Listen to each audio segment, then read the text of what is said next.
YouTube. Thank you for chilling with me today. I'm going to be talking about how I manifested my husband.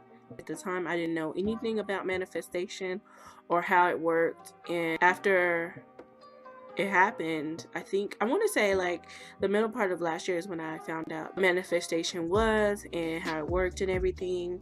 And so that's when I realized that I had manifested my husband. I had gotten out of a really abusive, toxic relationship. I had recently started working with a lady. We hit it off right away. One day I was at work and she told me one day, she's like, "You seem really sad." And she said, "I can see people's spirits, I can see, spirits of discernment, sadness, happiness, anything. She can see it." And she said it was a gift from God. And she said, "And I see that your spirit is sad. Like on the outside, you appear to be really happy and everything, but you're really not happy." And that was true. And at this time, I really wanted to find my husband. She told me to write down everything that I wanted in my husband, make a list. And she said, after you make the list, look over everything. And had things like family oriented, patient, kind. I had a long list. And she said, after you make your list, look over it and ask yourself, are you those things? Are you patient? Are you family oriented? And she said, anything that you don't have, you pray for it and you ask God to give you that. So if you don't have patience, pray to God and ask Him to give you patience. If you are not family oriented, pray that God makes you that way. And so that's what I did. And then she told me to fast for 3 days.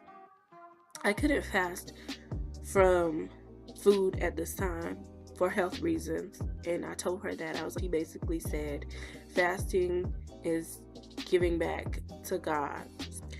Anything that you love, you give it back to God. So a lot of people, some people fast from social media. A lot of people fast from food. That's the most common type of fast, but it's basically abstaining from anything that you love and basically giving it back to God. That's what I did. And I gave up drinking soda. And at this time, I was drinking soda all the time. It was hard for me to drink water. I didn't want water. And I guess I blame it on my age, because now water is such a vital part of my life. And anyway, that was like the only thing. I was like, I love soda. I drink soda every day. Like I drink soda when I wake up, when I go to bed, whenever I'm eating. Was really hard for me, and I knew that was going to be hard for me. And I did that for 3 days.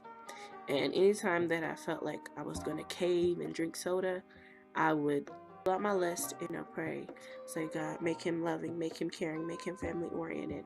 And I just prayed for everything on my list. And I said, also, God, prepare me for my husband, make me whole for my husband and everything that he wants me to be. This was in March. In April, he messaged me on Facebook. Absolutely loved the day. I loved everything. He was so quiet and so patient on the very first date. I believe it was on the second date that I realized that he could possibly have all the qualities that I had on my list.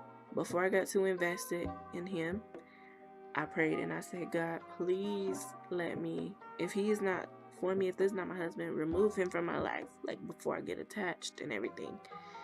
Time progressed. He made every single quality on my list, y'all. And I was like blown away. It was one that he did not make, and it was I had put no kids, and he has 2 children from a previous marriage. And I was like, if he's for me, then why does he have kids? Like, how can he meet every quality and still have kids? I needed him to have kids so I can see what type of father he was. You never know who you're having kids with, and you see it all the time with people have kids and men change, they leave, they're different. He had everything on my list that I needed, plus more. And to further confirm what I already knew, we ended up getting into a really big argument in about 2016, I'll say. I wasn't sure if we were going to be together. And I remembered my list that I made. So I remember praying and just saying, am I supposed to stay with him? And we were on a trip in Florida. We were traveling back here, and we were at a hotel. And the man at the front desk looked up at him and said, do I know you? And, my husband was, you don't know me, I'm not from here. He was like, you look really familiar. And then he looked at me. He said, is that your man? I said, yes. He said, that's a good dude. And I was like, what? And mind you, I had prayed the night before because we were been fighting, y'all. And I had prayed the night before. I said, if he's for me, please show me a sign. Give me a sign so clear I cannot miss it. And he said, God told me y'all have been going through some things and y'all have been struggling, but God's going to take that away. And that is your husband. I was like, so surprised. I could not believe it, y'all. It was crazy. But that was confirmation. And since that day, I've never had to question if he was for me. Like, I've never had to question anything when it comes to that man. He has been so good to me. And I absolutely love him. And today, our relationship is stronger than ever. So if you want to meet your husband, I'm telling you, make you a list. Put every single thing on there. Nobody's going to see this list but you. I have made my list on my phone, y'all. Pray over yourself and make sure you have good wifely qualities first. If you have trust issues, ask him to take that away. That's just an example. Pray over the list that you find a man like that. Pray over yourself that you become the wife that a man needs and wants. And fast. I fasted for 3 days, and I didn't even fast from food, y'all. I fasted from soda, and juice. Fasting is good. That's basically all I did, y'all. And my husband is here with me. He's in the next room playing a game right now, and I would not have it any other way. So thank y'all for chilling with me today. And if you have not, go ahead and subscribe. Hit that button below and subscribe. But peace.